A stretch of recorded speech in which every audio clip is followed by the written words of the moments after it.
Hello class, today we will be discussing expressions, equations, and functions in algebraic equations. In mathematics, an expression or mathematical expression is a predetermined combination of symbols that is well formed according to rules that depend on the context. Mathematical symbols can designate numbers or constants, variables, operations, functions, punctuation, grouping, and other aspects of logical syntax.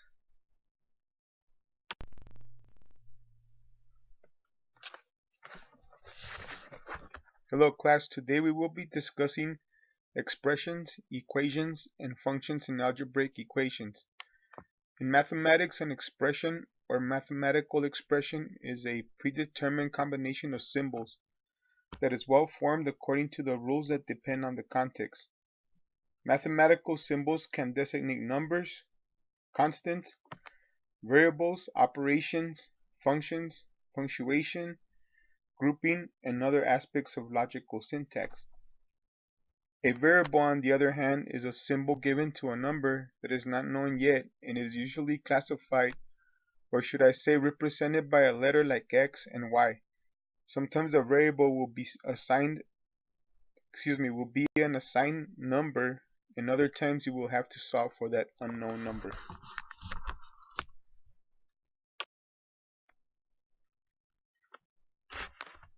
An algebraic equation or expression places both numbers and variables together to represent at least one mathematical operation. For example, 10x minus 3 is an algebraic equation or expression. And as we break it down, we are able to see that the variable here is x.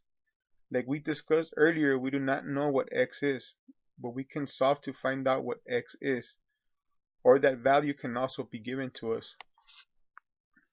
Just to review, 10x minus 3 is our algebraic expression, and x is our variable in this equation, right? Because the variable can be any number, the best way to think about the variable is to think that it varies. That is why it is called a variable. The way to read this mathematical expression so that it is understood is to express it by saying 10 times x minus 3.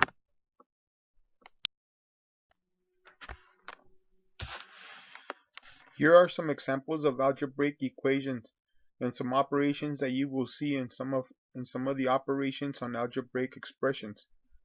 Let's go through these. In addition, we see the equation and it is set 4 plus y. The next one under subtraction is x minus 5. Then they also give us another example and it says 8 minus a. The division expressions may look like this and expressed as z divided by 7 and 14 divided by x. And finally, in multiplication, we can see that it says 9 times x.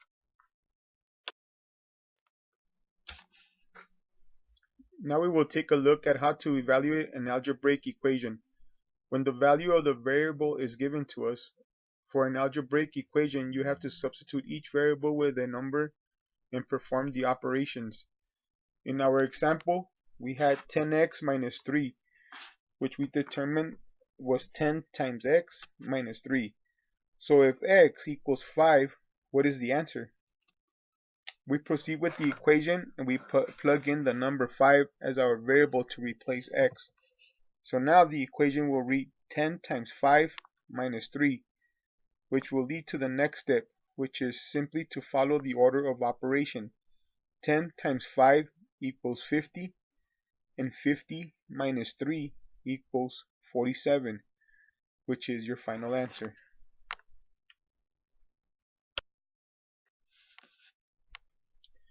In a power expression, it represents repeated multiplication of the same factor. In an equation that is 5 times 5 times 5, the answer will be 125. But in the same sense, the equation that says 5 to the third power expresses the same answer because 5 to the third power is factored out 5 times 5 times 5. which is also equal to 125. This is another way to write a power where 5 is called the base and 3 is called the exponent.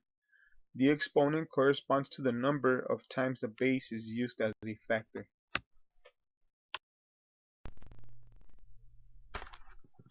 Now that we have gone through mathematical expressions and broke it down into sections, let's take a look at this short video courtesy of mathplanet.com, which will take us to the process of solving the algebraic equation when the two variables are known.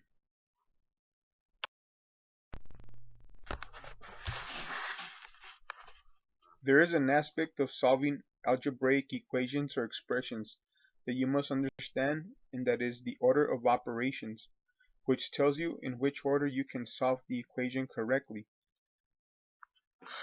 The reason is that when faced with a mathematical expression comprising several operations or parentheses, the result may be affected by the order in which the various operations get done. For example, if we take 4 times 7 minus 2, the result will be different if we take the route of doing the multiplication first. 4 times 7 is 28, and minus 2 equals 26. If we decide to go a different direction and do the subtraction first, we will end up with a totally different result. So 7 minus 2 equals 5 times 4 equals 20.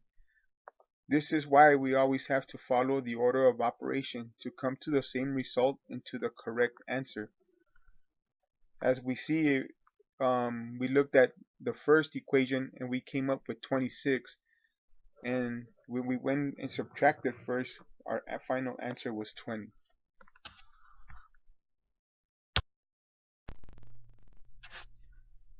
In order to be able to stay true to the order of operations, the following rules need to be followed at all times. Number 1. Simplify the expressions inside parentheses, brackets, braces, and fraction bars. Number 2. Evaluate all powers. Number 3. Do all multiplications and division from left to right. And number 4. Do all addition and subtraction from left to right.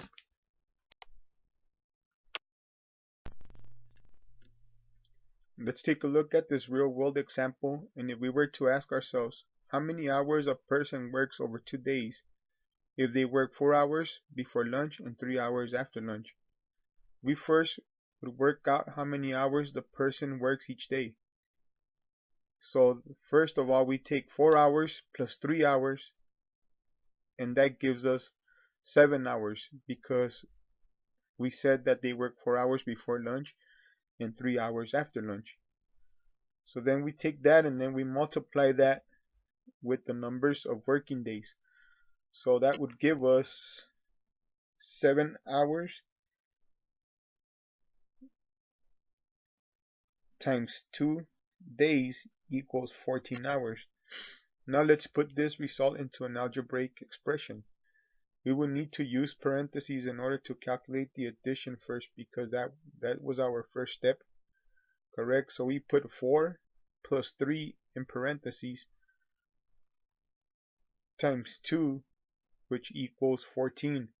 And that is our order of operation in this equation. Finally, we will check out this short video that will walk us through evaluating an algebraic equation using order of operations. And remember what we have learned today about algebraic equations and order of operations, and be sure to follow the steps to come to the correct result at all times. And now we will take a look at this video from mathplanet.com.